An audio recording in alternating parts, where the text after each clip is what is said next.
Assalamualaikum warahmatullahi wabarakatuh. Perkenalkan, nama saya Laila Nurilita, NIM 1911-2022-99.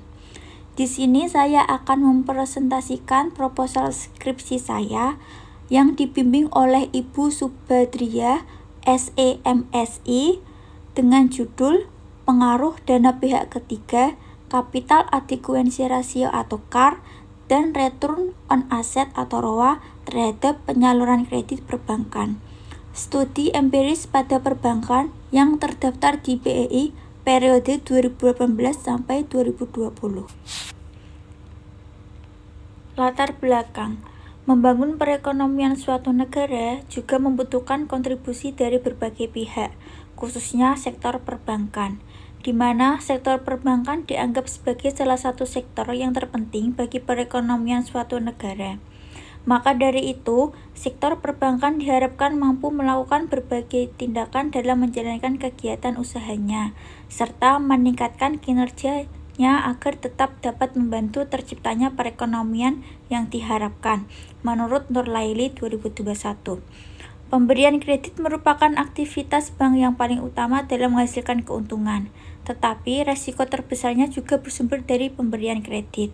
Resiko tersebut seperti masalah yang dapat merugikan pihak bank, mengancam kesehatan bank, atau bahkan dapat mengakibatkan krisis perekonomian. Melihat kondisi ini, maka kualitas kredit perbankan haruslah sangat diperhatikan, sehingga tidak akan terjadi kredit bermasalah yang dapat merugikan pihak bank, mengancam kesehatan bank, dan bahkan dapat mengakibatkan krisis perekonomian. Terdapat beberapa faktor yang dapat mempengaruhi penyaluran kredit, yaitu dana pihak ketiga, Capital Adequacy Ratio atau CAR, dan Return on Asset atau ROA. Faktor yang pertama adalah dana pihak ketiga. Rumusan masalah. Apakah dana pihak ketiga terdapat pengaruh parsial terhadap penyaluran kredit bank yang terdapat di Bursa Efek Indonesia periode 2018 sampai 2020? Yang kedua, apakah Capital Adequacy Ratio atau CAR terdapat pengaruh parsial terhadap penyaluran kredit bank yang terdaftar di Bursa Efek Indonesia periode 2018 sampai 2020? Yang ketiga, apakah Return on Asset atau ROA terdapat pengaruh parsial terhadap penyaluran kredit bank yang terdaftar di Bursa Efek Indonesia periode 2018 sampai 2020? Tujuan. Yang pertama, untuk mengetahui dana pihak ketiga memiliki pengaruh parsial terhadap penyaluran kredit bank yang terdaftar di Bursa Efek Indonesia periode 2018 sampai 2020.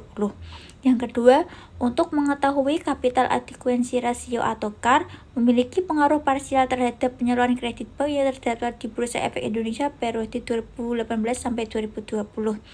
Yang ketiga, untuk mengetahui Return on Asset atau ROA memiliki pengaruh parsial terhadap penyaluran kredit bank yang terdaftar di Bursa Efek Indonesia periode 2018 sampai 2020. Tinjauan pustaka. Dana pihak ketiga atau X1. Dana pihak ketiga adalah dana yang dihimpun oleh bank yang berasal dari masyarakat luas, yang terdiri dari simpanan giro atau demand deposit, simpanan tabungan atau saving deposit, dan simpanan deposito atau time deposit. Menurut Kashmir 2018, untuk mengukur dana pihak ketiga dapat dengan rumus sebagai berikut, yaitu DPK sama dengan deposito ditambah giro dan ditambah tabungan. Capital Adequacy Ratio atau CAR. X2. CAR atau Capital Adequacy Ratio adalah rasio yang memperlihatkan seberapa jauh seluruh aktiva bank yang mengandung risiko ikut dibiayai dari dana modal sendiri bank, di samping memperoleh dana dari sumber lain di luar bank. Kemampuan bank dalam menanggung risiko dari setiap kredit atau aktiva produktifnya dapat dilihat dari CAR pada suatu bank tersebut, menurut Putra 2017. Untuk mengukur CAR dapat dengan rumus sebagai berikut, yaitu CAR sama dengan modal dibagi ATMR dikali 100%. Return on Asset ROA atau X3. Return on Asset atau ROA adalah rasio yang menunjukkan perbandingan antara laba atau sebelum pajak dengan total aset bank. Rasio ini menunjukkan tingkat efisiensi pengelolaan aset yang dilakukan oleh bank bersangkutan. Return on asset atau ROA merupakan indikator kemampuan perbankan untuk memperoleh laba atas sejumlah aset yang dimiliki oleh bank. Menurut Putra 2017, untuk mengukur ROA dapat dengan rumus sebagai berikut, yaitu ROA sama dengan laba sebelum pajak dibagi total aset dikali 100%. Penyaluran kredit atau Y.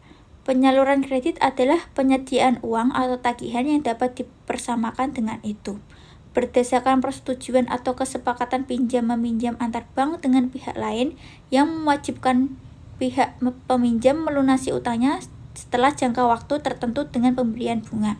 Menurut Stianingrum dan kawan-kawan 2021. Kerangka berpikir. Kerangka berpikir yang pertama yaitu dana pihak ketiga sebagai X1, capital adequacy ratio atau CAR sebagai X2, return on asset atau ROA sebagai X3, dan penyaluran kredit sebagai Y.